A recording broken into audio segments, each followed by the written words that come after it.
जय हिंद। एक रैंक बढ़कर मिलेगी पेंशन। बता दें कि ये एक रिपोर्ट है, जिस रिपोर्ट से खुलासा हुआ है 2018 की एक रिपोर्ट है, जिसमें खुलासा हुआ है कि 17 साल अगर सिपाही नौकरी करता है, एसीपी अगर उसको मिलता है तो वो नायब सूबेदार की पेंशन लेके रिटायर होगा। अभी तक हवलदार की पेंशन लेके रिटायर होता था, लेकिन अब एक रैंक बढ़कर पेंशन मिलेगी उस लेटर के हिसाब से।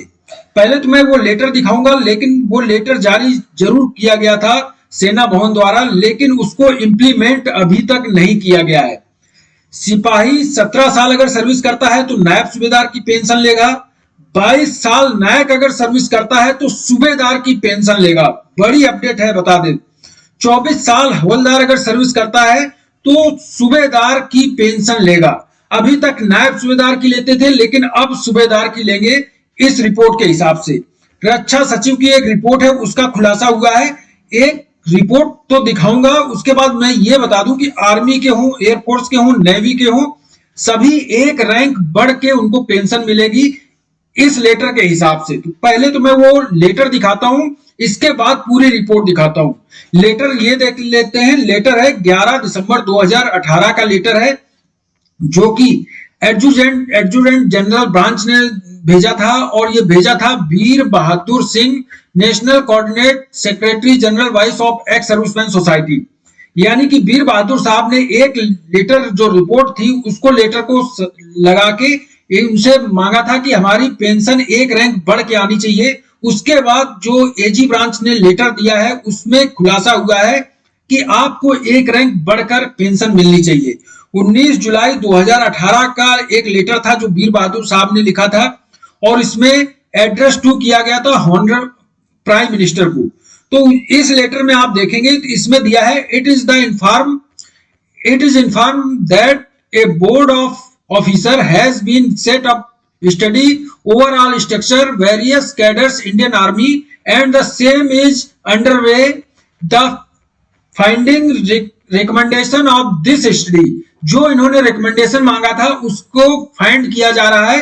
Approved and implemented would address the various issue, इसको अप्रूव करके और इम्प्लीमेंट किया जाएगा।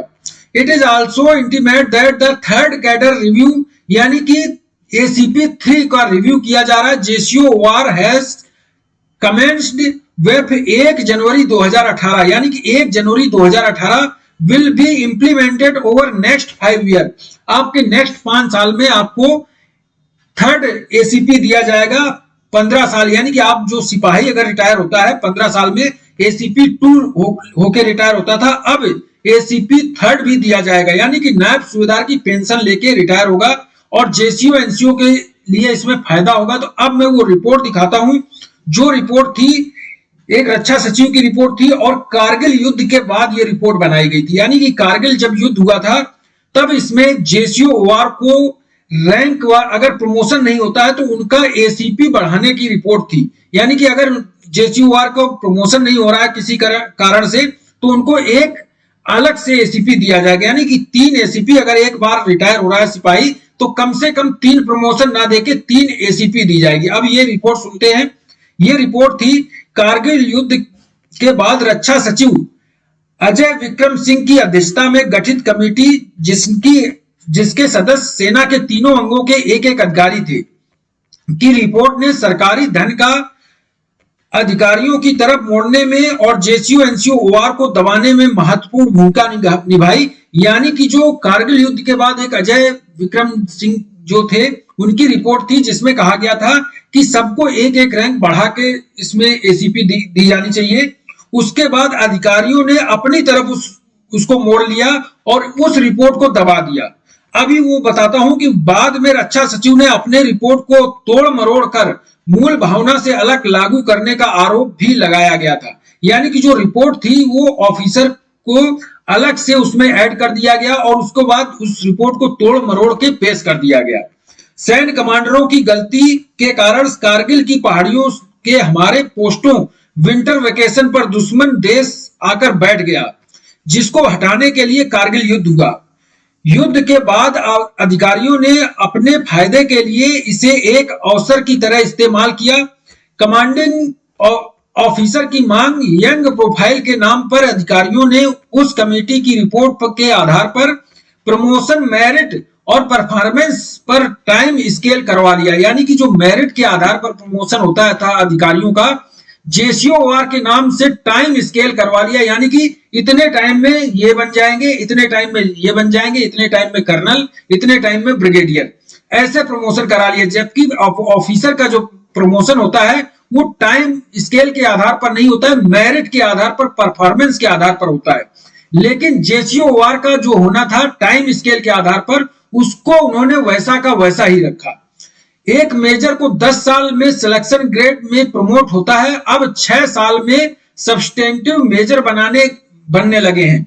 उसी तरह कैप्टन 2 साल में बनने लगे हैं, लेफ्टिनेंट कर्नल 13 साल में और कर्नल 26 साल की जगह पे कर्नल 16 साल में बनने लगे हैं। आप समझ सकते हैं कि 16 साल में कर्नल बन जाते हैं।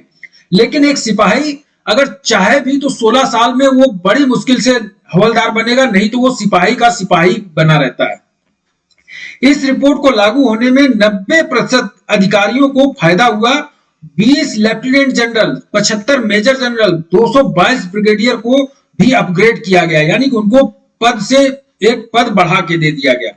दुनिया के किसी भी देश में इतनी तेज प्रमोशन नहीं है, वो भी टाइम स्केल जिसका मेरिट और परफॉर्मेंस से कोई लेना देना नहीं। यानी कि आप काम कुछ भी करें, आपका एक टाइम स्केल पर प्रमोशन कर दिया गया। ये अफसरों का हुआ, लेकिन जवान और जेसीओ का वैसा रहा। इससे सेकंड लेफ्टिनेंट रैंक भी हटा दिया गया। सेकंड लेफ्टिनेंट रैंक हटाने से फायदा क्या हुआ कि उनको सिर्फ 4 रैंक ही रह गई। जब पहले 5 रैंक होती थी कर्नल बनने तक, अब 4 रैंक ही रह गई, जिससे यह फायदा हुआ कि 4 रैंक में इनको 16 साल में सीधा कर्नल बनने लगे। सेना का अधिकारियों को सेना में ही सेवानिवृत्त होने के बाद री एम्प्लॉयमेंट होने लगे। कारगिल युद्ध से यह फायदा हुआ कि एक तो इनके 16 साल में कर्नल तक पहुंच जाने लगे और इसके बाद री एम्प्लॉयमेंट का भी ऑप्शन इनको मिल गया उधर ही। लेकिन सरकार सेना ने ओवरऑल, सरकार और सेना दोनों की बात है इसमें, सरकार और सेना ने ओवरऑल सेना के बारे में ना सोचकर सिर्फ ऑफिसर के बारे में सोचा। यानी कि सरकार और सेना को क्या करना था कि चाहे जेसीओ हो, ओआर हो, सबका टाइम स्केल के आधार पर एक प्रमोशन करना चाहिए, लेकिन इसमें सिर्फ ऑफिसर के बारे में सोचा गया। जेसीओ, एनसीओ, ओआर को जो फ्रंट लाइन वैरियर है, यानी कि फ्रंट आगे रहते हैं, के टाइम स्केल प्रमोशन के संबंध में नहीं सोचा गया। उनको कंपनी कमांडर तो 6 साल में बनने वाला मेजर चाहिए, सेकंड इन कमांड 13 साल में बनने वाला लेफ्टिनेंट चाहिए और 16 साल में बनने वाला कर्नल चाहिए। लेकिन कमांड अधिकारी चाहिए 16 साल वाला, लेकिन कंपनी सीनियर जेसीओ उनको, प्लाटून कमांडर उनको 24 से 26 साल वाला चाहिए। आप समझ सकते हैं, एक जो कमांड करेगा कमांड अधिकारी वो आपको 16 साल वाला होगा और जो जेसीओ प्लाटून कमांडर होंगे वो केवल 24 से 26 साल वाले, इतनी सर्विस करने वाले चाहिए, इनको बनने वाले जेसीओ चाहिए। अगर कमेटी ओवरऑल सेना का ध्यान में रखकर अपनी रिपोर्ट देती तो अधिकारियों के टाइम स्केल प्रमोशन की तर्ज पर 13 साल में एक सिपाही को तीसरा प्रमोशन देकर नायब सूबेदार बना देती। यानी कि नायब, अगर उनका प्रमोशन भी नहीं होता तो नायब सूबेदार कम से कम उनकी पेंशन तो मिलती, लेकिन अगर टाइम स्केल कर दिया जाता तो एक सिपाही 13 साल में नायब सूबेदार बन जाता। तो सेना का यंग प्रोफाइल के साथ आज जो आर्थिक विषमता है, यानी कि उनके पैसों में जो कमी आती है, पेंशन में, सैलरी में, वो भी विषमता खत्म हो जाती है और उसका जो असंतोष है वो भी खत्म हो जाता है। यानी कि हमारा जब प्रमोशन नहीं होगा तो सैलरी भी नहीं बढ़ेगी, सैलरी नहीं बढ़ेगी तो हमारी जो आर्थिक विषमता है इसको भी दूर नहीं किया जा सकता है। जेसीओ एनसीओ ओआर में अधिकारी वर्ग के तर्ज पर टाइम स्केल प्रमोशन सभी रैंकों की आर्थिक विषमता दूर करता है, क्योंकि एक जेसीओ के पद पर लंबा कार्य करने का लाभ अधिकारियों की अपेक्षाकृत कम मिलता है, लेकिन मिलता।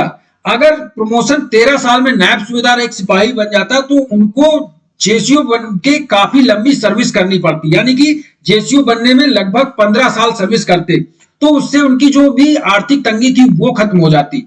अब आप समझ सकते हैं कि अगर जेसीओ जल्दी बन जाएंगे तो ज्यादा सर्विस जेसीओ में करेंगे, जिससे उनको सैलरी भी ज्यादा मिलेगी। अब अगर जेसीओ 26 साल में बनता है तो सिर्फ 4 साल जेसीओ में नौकरी करता है और उसके बाद रिटायर हो जाता है। एक बेवकूफ बनाने वाली बात है। 6 सीपीसी के दौरान भी अगर तीसरा एमएससीपी 15 साल में भी दे दिया जाता है। यानी 6 सीपीसी की एक रिपोर्ट थी जिसमें 15 साल में तीसरा एसीपी देने की बात थी, जो कानूनन सही है। 15 साल में अगर तीसरा भी एसीपी दे दिया जाता तो इसकी भी आर्थिक विषमता भी कम हो जाती। यानी कि आर्थिक विषमता जो थी, अगर तीसरा एसीपी 15 साल में, नायब सूबेदार की पेंशन 15 साल में दे दी जाती सिपाही को, तो भी कम हो जाता है। यानी कि जो विसंगतियां हैं ये भी कम हो जाती। मैंने कई सुझाव दिए थे किस तरह आप सेना के ऑपरेशन क्षमता और बेटरमेंट कर सकते हैं।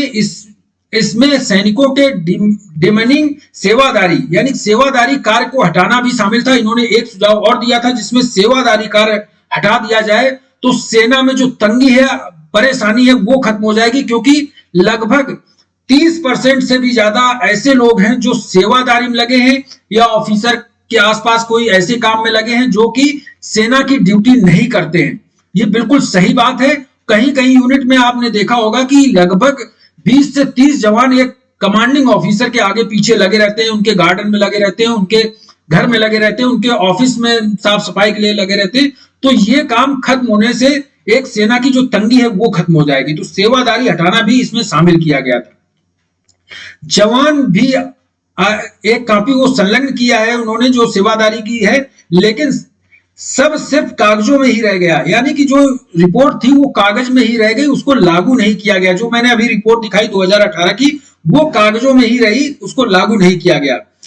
24/9/2021 को रक्षा मंत्रालय ने ओआरओपी रिवीजन से पहले डिपार्टमेंट ऑफ मिलिट्री अफेयर्स और ट्रिपस से पीबीओआर के टाइम स्केल के संबंध में सूचना मांगी थी। 2021 में टाइम स्केल के बारे में कहा गया था कि पीबीओआर को टाइम स्केल प्रमोशन की सूचना दी जाए।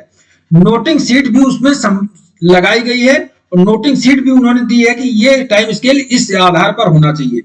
Voice of ex serviceman society इस विषय पर गंभीरता से विचार कर रही है कि तीनों एमएससीपी 15 साल तक देने के लिए केस करें। यानी कि अब केस करने के मूड में है कि 15 साल में कम से कम सिपाही की 3 एसीपी मिलनी ही चाहिए, क्योंकि अपने पूरे कैरियर में एम्प्लॉय 3 प्रमोशन का हकदार है। अभी आप ये समझ सकते हैं कि एक कोर्ट का जजमेंट है जिसमें यह कहा गया है कि एक अगर कोई सर्विस करता है उसको 3 प्रमोशन का पूरा हक है, 3 प्रमोशन तो मिलना ही चाहिए। अगर सिपाही 17 साल में रिटायर होता है तो उसको 3 प्रमोशन यानी कि उसको नायब एसीपी नायब सूबेदार की पेंशन मिलनी ही चाहिए। पहले नायब, इसके बाद हवलदार और इसके बाद नायब सूबेदार, यानी कि तीनों एसीपी अगर लागू हो जाती है कोर्ट के वर्डिक्ट के अनुसार तो उसको नायब सूबेदार की पेंशन भी मिलनी चाहिए। अगर पूरी कैरियर में 15 से 17 साल तक सर्विस ही कर सकते हैं तो इससे पहले तीनों एमएससीपी मिल जानी चाहिए, ये इनका कहना है। और ये केस भी करने जा रहे हैं एमएससीपी के ऊपर, यानी कि जो एमएससीपी जो 2006 वालों को तो मिलती ही नहीं है, उस पर भी इनका कहना है कि ऐसा नहीं किया जा सकता है कि ओआरओपी का मतलब ही है कि 1 रैंक 1 पेंशन, यानी कि एक ही रैंक के एक बराबर पेंशन। तो एमएससीपी का लाभ जो 2006 वालों को नहीं मिल रहा है, उससे पहले वालों को, उनको भी पूरा लाभ मिलना चाहिए और 3 एसीपी के वो भी हकदार है। तो इन्होंने ये लेटर पोस्ट किया है 1/4/2023 को और इनका कहना है कि अब इस पर हम केस करने वाले हैं। तो केस करें, इनके लिए हमारी बहुत बहुत शुभकामनाएं हैं। इस वीडियो में इतना ही। थैंक यू, जय हिंद।